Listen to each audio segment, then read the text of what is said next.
When I tell people I don't pay for Wi-Fi, they look at me like I'm crazy. But that's just one of the habits that I've used to help me save thousands by being what most people call a cheapskate. Now I know, cheapskate is not the most glamorous term, but to me it's not about being cheap. It's about being smart. Living frugally has helped me build my savings and find real financial peace. Hey everybody, I'm Preston Callhammer. Having great money habits has completely changed my life, and that's why I make these videos, to share what I've learned and how it can help you. Let's dive into the habits that have saved me thousands and how you can use them today. The first habit is cutting the extras. I mentioned before that I don't pay for Wi-Fi. That saves me $50 to $100 every single month, simply by using the same plan that's on my phone already and just using the hotspot for the things that I need the internet for. I've been living this way for almost 2 years now, just using my hotspot as needed, and it's worked great. I also try to limit any subscriptions. I spent most of my life not having used any subscriptions whatsoever. Now I do have a few subscriptions, but I'm strategic in using ones that help save time and not just ones that are for personal gain. I'm all for using a free trial, but at the end of the day, I don't need a subscription for everything. There's a free version of most things out there, you just have to look long enough to find it. The second habit is recognizing that brands really don't matter. I have nothing inherently wrong with name brand clothing, but most of the time, if you get an average or just a generic brand, you can get about the same value out of those clothes, and you're just not paying for the logo on it. The same thing is true of food.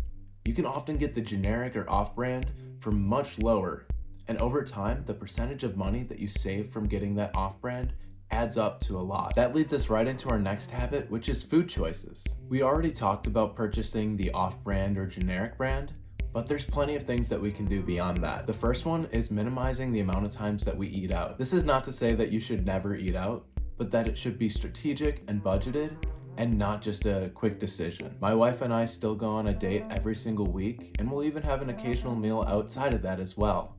But we do it by planning ahead and not being impulsive in the moment. Another thing that you can do with food to ensure that you're saving money is just cooking at home, which is the opposite of eating out. When you're making smart grocery choices, every time that you eat at home, you're spending about 25 to 35% of what you would pay at a restaurant. Making this a habit over time will really save you a lot of money. Speaking of saving a lot of money, this next habit is one of the biggest ones to save money. Habit number 4 is using affordable transportation. I made a video sharing how I bought my car with cash and how you can do the same. If you want to see that, click the link right up here. What's important to keep in mind here is you don't need a fancy car. You just need something that's reliable and dependable while still being affordable. In my case, I was able to get a car that I absolutely love, but I only got it because it was an affordable price, and it was well taken care of, so I knew it would be reliable. If you're currently making car payments, I would highly encourage you to reconsider how you can pay for your car in cash. When you have a car payment, all you're doing is making payments over and over with interest on a car that won't be worth the value that you're paying interest on it. By the time you need a new car, this car that you've been paying for will be hardly worth anything, and you'll restart the process again. If you can find a car that's in good shape and be able to pay cash for it, you don't have to worry about being caught in that cycle. When you do find the right car, you have to have insurance on it.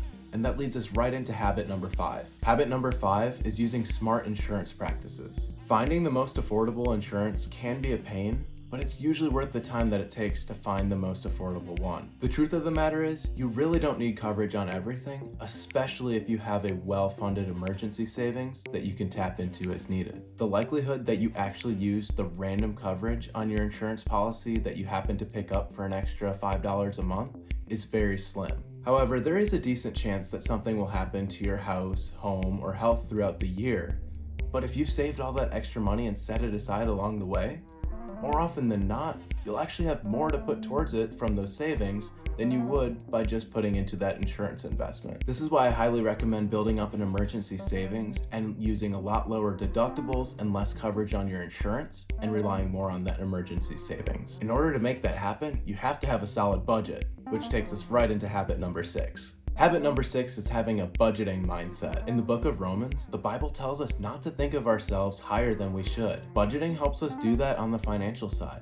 It helps prevent us from overspending in areas that we really don't need to. When you take the time to create a budget, you're creating a blueprint for what you want to do with your money, and setting that plan ahead of time so you already know what decisions you need to make in the moment. If you want to watch my 2-part series on budgeting, I'll put the link right here and in the description below. Having a good budget tells you where you can spend, and that takes us right into habit number 7. Habit number 7 is smart spending. I've spent most of this video telling you not to spend money on a whole bunch of different things, but there are certain things that you should spend money on. When you have a clear budget, it will tell you what you want to spend your money on the smart way. When it comes to spending, you want to invest in quality and things that bring you value. For example, one of the things that I've done for the past couple of years is triple up our house payment. Because we've been so frugal in other areas, we've been able to do this without that much hurt. This has us on pace to have the house completely paid off in just over 4 years after purchasing the home. Other areas where it makes sense to spend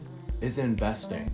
You want to invest in your future by investing in a retirement plan and even investments outside of that to make sure that you're planning ahead for the future. When you have a clear budget, you can set aside money for fun things, including vacations and even just fun experiences. This is something that you should absolutely invest in. But if you have a budget, it'll help you keep it to moderation. In order to live this way, you do have to have an emergency fund. And that takes us right into habit number 8. Habit number 8 is backing up this lifestyle. When you live frugally, you're able to put away savings for the future and financial peace right now. The more that you do this, the more secure you'll feel and the better you'll feel about the choices you're making. As you continue this journey, you'll see your wealth grow while you're still able to have financial freedom. At the end of the day, being frugal isn't about being miserable or missing out. It's about choosing freedom over fancy. These habits have helped me save thousands, build security, and focus on what actually matters. And you can do the same. If this video gave you any ideas, go ahead and hit like and subscribe. It doesn't cost you anything, but it certainly helps out the channel. And let me know in the comments, what's your cheapskate habit that helps you save money?